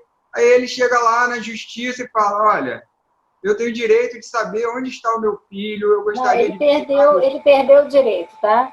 Por isso que o processo, às vezes, é um processo demorado, porque o processo de perda do poder familiar pode ser um processo, exatamente porque é um processo cuidadoso e tal, mas quando ele perdeu, ele perdeu. Sim, ele perdeu e a sentença transitou em julgado, ele perdeu. Ele não tem direito de mais nada, ele perdeu qualquer direito sobre essa criança. A gente tem aqui, eu pelo menos tenho também por hábito, assim, eu trabalho numa cidade pequena, né? Teresópolis, é uma cidade assim, em que é relativamente fácil as pessoas identificarem uma situação onde é que uma criança está. Se eu tenho uma criança numa situação em que eu acho que a família biológica pode se tornar um problema, a gente recomenda essa adoção fora da comarca. A gente costuma fazer isso e igualmente a gente recebe às vezes crianças de fora da comarca porque o juiz também teve o cuidado de não manter a criança próxima numa situação em que ela possa ser assediada, a família que adotou possa ser assediada pela família de origem. Então, tá, assim, judicialmente esse problema não existe, mas assim, na vida prática quem quer encontra, né? Então, a gente muitas vezes toma esse cuidado para proteger a criança. Se a gente sente que é uma família complicada, perigosa, barraqueira, a gente protege a criança fazendo a colocação dela em outra cidade. A gente faz isso com relativa frequência. Tá? Então, a pessoa da fila lá vai dizer, não botou na fila, não chamou pela ordem da fila. Não, a gente, assim, a indicação, o foco da indicação é a criança. Tá? Assim, o direito é o da criança de ir para o lugar onde ela seja melhor atendida, melhor protegida. Então, é possível que a gente pegue uma criança e coloque ela, mesmo sendo o bebê Johnson recém-nascido, mas assim, a gente já teve, por exemplo, histórias de criança de violência sexual que teve repercussão na cidade, saiu no jornal, na rádio, na TV a cabo local. Essa criança a gente não manteve na cidade. A gente não queria que essa criança ficasse na cidade para evitar que ela fosse alvo de curiosidade, porque é uma cidade pequena. E isso daí podia repercutir na vida dela. Então, assim, por que manter uma criança lá se era para a segurança dela melhor ficar fora? A gente fez isso. Até para dar um exemplo, Ana, Oi. Hoje, por acaso a gente está falando hoje, e lembrei que é um caso que passou por você também. A Lúcia, que está aí, também vai lembrar, né, daquelas 4 crianças que 2 foram para São Paulo, para o estado, né? Hoje eram crianças de Teresópolis. Não eram abrigadas em Teresópolis, já para tirar do Rio. Eles eram de São Gonçalo. São Gonçalo. Acabaram no processo correndo em Madureira. E as crianças estavam em Teresópolis, e aí você conseguiu, através de buscativa com a Lúcia, inclusive. A Lúcia que e hoje eu dei entrada no cartório do RCPN lá de São Gonçalo da última certidão de nascimento, porque aquela destituição demorou muito. Mas, de qualquer forma, para os habilitados que estão aí, perceberem que realmente acontece isso, exatamente o que ela está falando. A mudança dessas crianças de Niterói para Teresópolis, de abrigo para abrigo, foi por conta de os pais irem até o abrigo e o juiz de Niterói achar, a juíza de Niterói na época, Não, juiz. O juiz de Niterói mandar para Teresópolis, e em Teresópolis já tinha uma ordem para eles voltarem para outro lugar, lembra? Porque acho que tinham ameaçado alguém no abrigo, enfim, tinha uma ligação. Então, as crianças um pouco antes, a Eliana conseguiu achar habilitados com o perfil dessas crianças, e aí a gente conseguiu fazer a adoção depois. Senão eles iam voltar para outra... Assim, da gente receber crianças de outra cidade para serem abrigadas na nossa cidade. Assim, a gente conversa com as outras comarcas para pensar em cada caso como melhor proteger a criança, de acordo com a situação específica ali. Ok, obrigado. A Ilene quer fazer a pergunta? Tinha levantado a mão. Ilene, você está aí? Ela está aqui, mas ela... Oi, estou sim. Eu levantei a mão por acaso, mas eu vou aproveitar o gancho, tá?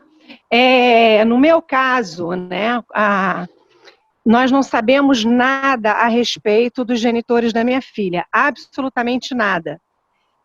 E lá para frente, Eliana, eu fico pensando, quando ela vier me perguntar quem são meus genitores, caso ela venha, eu não estou sofrendo por antecipação não, porque eu vivo um dia de cada vez, eu aprendi isso com a adoção também. Mas o que eu posso responder para ela, já que a gente tem essa lacuna na história dela? Mas assim, você não sabe porque não tem essa história? Porque, assim, não existe essa história. Não existe existe essa história. Olha, então você vai dizer assim, eu não sei. Isso você vai dizer para ela. Você vai dizer que você não sabe. Você vai dizer que ela chegou a você... Porque, assim, eu já tive situação assim, uma criança que a gente chama de exposta, né? Criança que foi deixada, encontrada na rua. Quem é, mãe? Foi exatamente o Quem caso é o pai? dela, eu conto uma descrição. Qual é a história? A gente tem uma lacuna impreenchível. Eu só sei dessa criança que ela foi encontrada dessa maneira. E é isso que você vai dizer para ela. É o nosso caso, e eu conto com a descrição de todos aqui, é exatamente isso. Até já me perguntaram isso, e é exatamente a resposta que eu dei. Eu falei, eu não sei, porque não existe. E eu não posso inventar uma história fantasiosa. Porque eu aprendi com os grupos, eu digo que eu sou a pessoa... No início, quando eu abracei a adoção, eu deveria ter ido para um grupo de adotantes anônimos, como tem os alcoólicos anônimos, porque eu era a pessoa equivocada na adoção. Eu era completamente equivocada e esses equívocos e crenças negativas se dissiparam totalmente através das minhas participações nos grupos de apoio à adoção, que foi antes, durante e principalmente após a chegada dela. Eu acho assim que a gente tem que pontuar a importância de um grupo de apoio de pós-adoção, um pós-natal, porque a minha dúvida pode não ser a dúvida do colega, a questão do colega, pode não ser a minha dúvida hoje, mas lá adiante pode ser.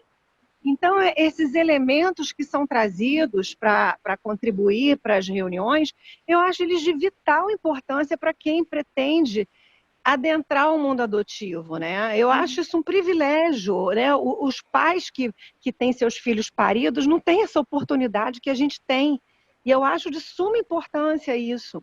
Obrigada, Eliana, muito obrigada. Ratificou já a minha intuição. Vou participar do grupo com o seu depoimento, porque é isso mesmo. Eu acho que participar do grupo é um divisor de águas para você lidar com os percalços e até para você dividir as alegrias da sua adoção.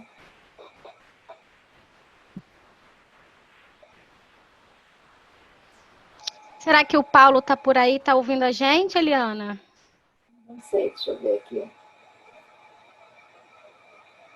Olha, ele não está aqui mais na relação dos participantes. Se você, então, quiser dar continuidade, fica à vontade. Bárbara, você quer botar alguma colocação? Você viu a pergunta do Leandro e da Fernanda? Com a psicóloga, assistência social, ok, obrigado. Os convites serão feitos por e-mail ou pelo Zap? Tem algum grupo no Zap? Eu não entendi essa pergunta. Eu já respondi. Eles queriam saber quando que a gente vai chamar eles de novo, entendeu? Como que será chamado para a próxima reunião? Eu já respondi, Babi. Bom, eu queria, Eliana, que você falasse um pouquinho sobre a importância dessa história que a criança traz, dessa acolhida com a história. Você já pontuou isso, mas eu queria que você destacasse essa importância da revelação, que a Fabiana perguntou também, e culminando digamos assim, com a compreensão e parceria, né? Compreensão e adesão quando a criança deseja conhecer a família biológica. Como compreender esse fato? Olha só, então, assim, reiterando, assim, é muito importante que quem vai adotar saiba que a sua criança, ela se tornou seu filho porque alguém antes de você perdeu ou abriu mão voluntariamente do poder familiar ou perdeu o poder familiar em um processo de destituição. Então, é importante, porque esse dado é básico, ele faz parte da história do seu filho. Tá? Nas histórias, assim, melhores foi uma situação de entrega, e nas histórias piores a criança realmente passou por uma situação de violação de direitos e passou por abrigamento até que ela finalmente pôde ir para adoção. Então, todas essas histórias fazem parte da vida do seu filho e você não pode ter medo dessas histórias, porque o seu filho precisa de você. O seu filho precisa que você, como a Ita lá apontou, que você acolha ele, que você compreenda ele, que você, em não podendo você mesmo prover os cuidados especializados que ele precisa, que você possa providenciar isso. Algumas crianças vão precisar de terapia, algumas crianças vão precisar de tratamento médico, de reabilitação, de pedagogia. Então, assim, saber essa história é importante. Saber essa história e não ter medo dessa história. Existe essa questão das crianças procurarem a família biológica, assim, existe muito medo da parte dos adotantes de que elas procurem essa família. Isso não é um acontecimento assim, de que 10 em 10 crianças vão procurar sua família. Tá? O que acontece assim, é que, para algumas crianças, entender a sua história na verdade, assim, para todas as crianças entender a sua história é importante. E para algumas, querer ver a cara da família, ou querer entender o motivo da ruptura do laço biológico, é importante. Algumas querem ouvir sua história, querem entender, querem se identificar fisicamente com alguém, querem saber. Isso não é um ataque ao vínculo atual, tá? Isso daí não é um risco, não é uma rejeição da família atual. Pode ser uma necessidade emocional da criança, de se conhecer, de conhecer a sua origem, de conhecer suas raízes, de conhecer a sua história.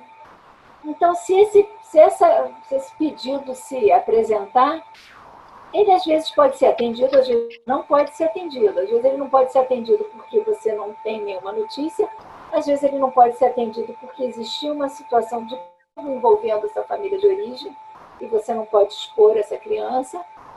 Às vezes ele não pode ser atendido porque você nunca mais localiza essas pessoas. Agora, eu já tive, assim, na minha experiência, assim, eu tive uma vez um menino de 12 anos e foi uma situação de entrega em adoção. A mãe, eram 2 crianças, a mãe entregou os 2, assim, em 2 momentos diferentes. Então, eles foram para famílias diferentes. O mais novo, na adolescência, ele tinha uma necessidade, assim, visceral de saber por que a mãe tinha entregue ele para adoção. E era uma pessoa que eu conhecia porque tinha sido acompanhado por mim o processo. E eu conversei primeiro com o casal, os pais que adotaram ele, e eles estavam assim disponíveis para permitir esse encontro. E eu procurei a mãe biológica e falei para ela o que estava acontecendo, e ela falou assim, não tem problema, eu falo com ele. E eu promovi esse encontro. Esse encontro aconteceu lá no fórum mesmo, né? Eu encontro comigo. E o que o menino queria perguntar para ela? Foi por quê? E ela explicou para ele. Ela explicou que ela era muito jovem, ela explicou que ela era mãe solteira naquela ocasião, ela tinha se separado do pai e do filho, ela não tinha apoio familiar, ela não tinha renda, ela via os filhos passando dificuldades, ela tinha já colocado os filhos no abrigo, ela não via perspectiva para a vida dela, e ela, naquele momento, achou que a coisa melhor que ela podia fazer pelos filhos, a coisa mais protetiva que ela podia fazer para os filhos, era permitir que eles tivessem um cuidado que ela não ia poder dar. E assim, aquilo naquela ocasião satisfez esse menino. Esses encontros não ficaram... E assim, era outra pessoa. Ela reorganizou a vida dela, ela casou, ela teve outro filho. E assim, esse menino ficou satisfeito de ver quem era a genitora, de ouvir os motivos dela, e aquilo acalmou o coração dele, aquilo foi importante para ele. Então, assim, e não atrapalhou a adoção, ele continua sendo filho do casal que adotou, ele continua vivendo na família dele. Então, assim, a gente não tem receita pronta para nenhuma situação, são as situações que a vida vai apresentando para a gente.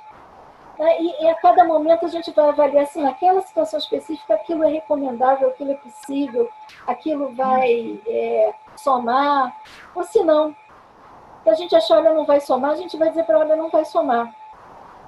Tá? Não vai somar por tal motivo, porque... Olha, eu tive uma situação assim, de uma adolescente, não foi nem uma adoção que a gente fez. A gente não fez essa adoção. Foi uma adoção daquelas prontas, a menina já tem uns 17 anos, uma adoção pronta, ela aconteceu ali ao arrepio da lei, como se diz. Uma entrega direta, que a pessoa não era habilitada, ela foi, pronto, ela adotou. Essa menina na adolescência, ela estava com uma relação conflituosa com a família, e ela entrou numa e foi atrás da família biológica, brigou com a mãe, se mudou de Malicuia para a casa da mãe biológica, que não queria ela por nada, não realmente tinha aberto mão dela, e era uma pessoa muito pobre, com muitos filhos, vivendo em condição precária de vulnerabilidade e tal. E essa menina, assim, ela ficou lá um tempo, até a hora que ela voltou para a casa dela, e ela voltou para resolver os problemas que ela tinha com a mãe dela em casa, não mais fugindo da situação que ela tinha em casa. Tá? Então, assim, era uma adolescente daquelas bem típicas, que briga, que confronta, que tal lá, mas ela, assim, ela agora está fazendo tudo isso no local certo, que é junto com a mãe, com o pai e com as irmãs dela.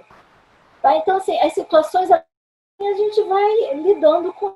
A gente não sabe o que esperar, assim, a priori.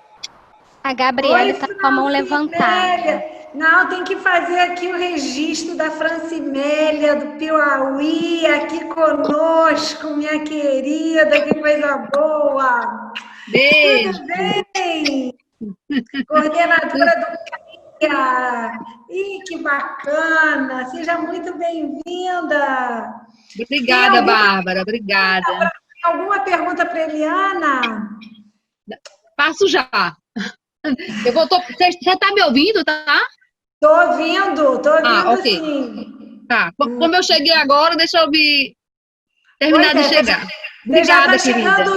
Você já está chegando no final, minha querida. No finalzinho, pois eu estava numa outra live. Hoje a Eliana, psicóloga aqui do Rio de Janeiro, né? De Teresópolis, também coordenadora do grupo de apoio à adoção de Teresópolis, Dedo de Deus. É um grupo institucional, porque a Vara é muito comprometida com a causa da criança, com a adoção. Veio nos brindar com toda a sua sabedoria, seu conhecimento, experiência, falando da motivação para a adoção, desse preparo para fazer uma adoção segura. Esse sentido de segura é para vocês estarem bem firmes nessa decisão de adotar, conhecendo as nuances, mas como muito bem da adoção, mas como muito bem a Solange de Uana colocou, aqui ninguém está querendo preparar vocês, dando um certificado de conclusão, o mestrado, doutorado, em ser pai e mãe por adoção, pai e mãe que se torna tudo igual, tá? Pai e mãe, a adoção é só um meio de você se tornar pai. Depois você é pai e mãe igual a todos os pais e mães. Aqui você não está recebendo esse certificado ao final do curso.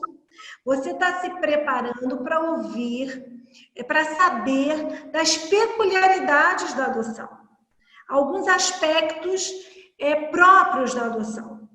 Então, essas questões da revelação, saber qual é a sua real motivação, o direito da criança conhecer a sua origem, a importância de acolher a história que a criança traz consigo.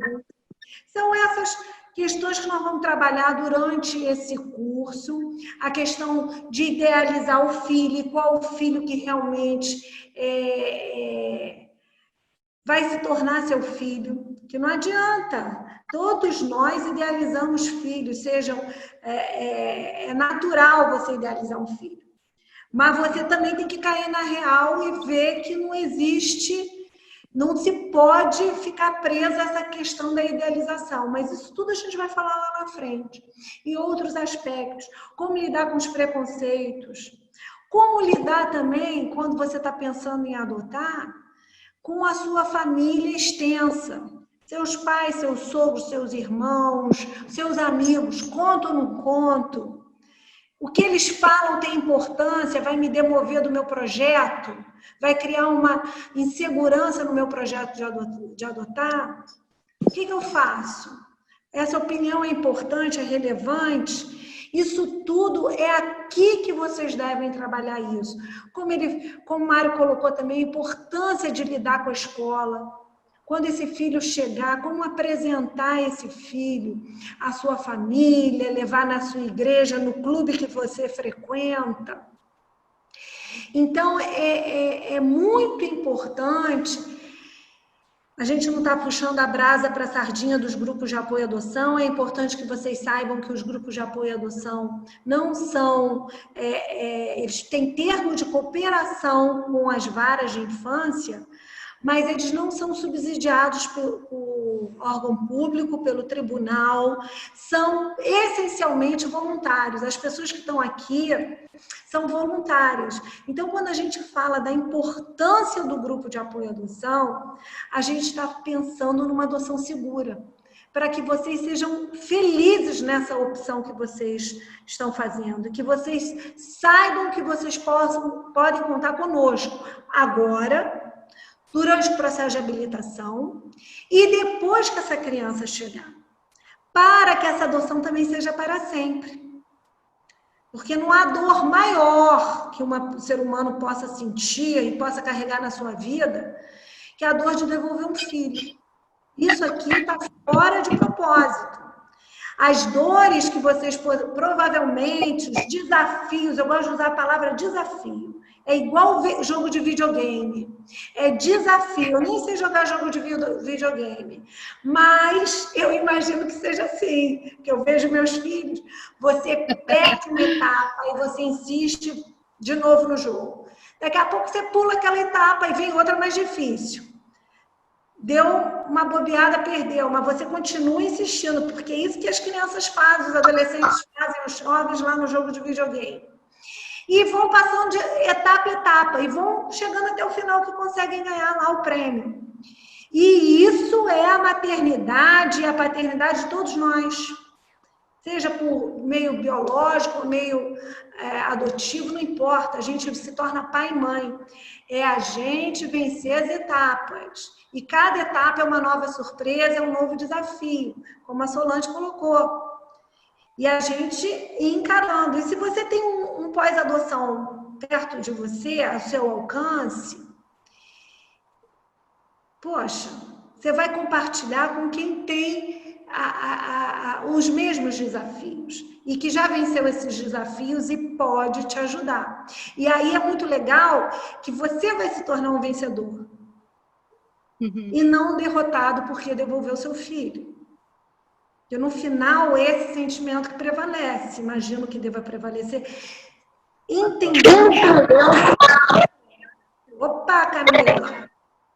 entendendo a dor de cada um, as dificuldades de cada um. Daí o compromisso nosso com vocês e o que a gente pede de vocês, é um compromisso também de vocês fazerem esse curso, avaliando, fazendo essa reflexão profunda, avaliando essa motivação de vocês e a responsabilidade desse ato, que é um ato para toda a vida. E eu agradeço muito, viu, Eliana, a sua presença. Eu que agradeço. A sua disponibilidade.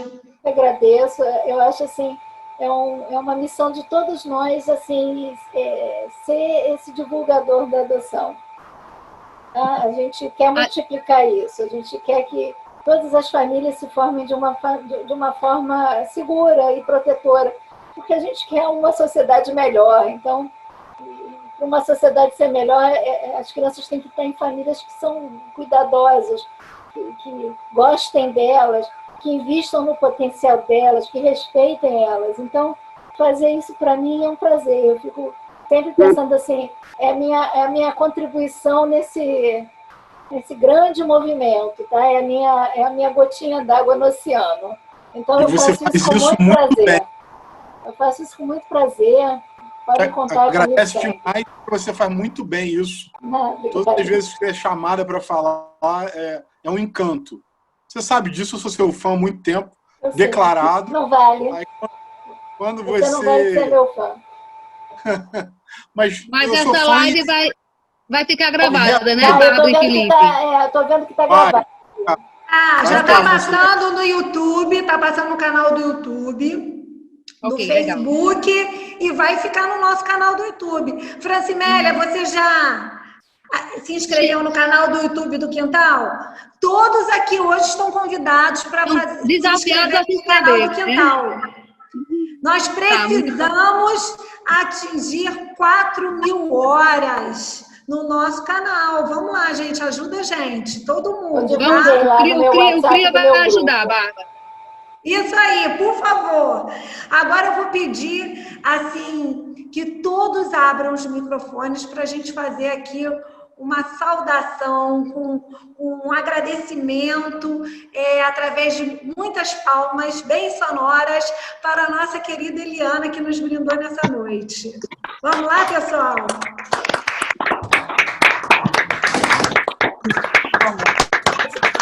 Obrigada, tá? Obrigada. Gostei muito de vocês. Muito obrigada, Eliana. Um grupo muito amoroso. Muito obrigado. Muito legal. Obrigado. Beijo.